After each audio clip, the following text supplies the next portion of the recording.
Dulaan 6,000 nga pulis ang i-deploy sa Police Regional Office 10 alang sa umaabot nga piniliay. Ang detalye sa report ni James Paulo Yap.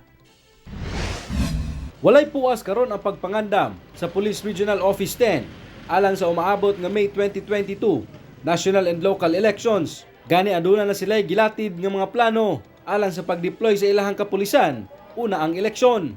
Sumala ni Pro-Tem spokesperson Police Lieutenant Colonel Michelle Olivar nga adunay 6,000 ka mga personahe ang Police Regional Office 10 nga andam i-deploy alang sa seguridad sa eleksyon. Naamatay daghan sir na bantayan good like the COMELEC facilities, kanang transport sa mga election materials, of course the polling centers, the canvassing areas, apil na ani sir sa mga transmission server na ito. Samtang aduna matud pay 21 ka mga gipropose nga areas of concerns ug areas of immediate concerns ang Pro-Tem sa tibuok rehiyon.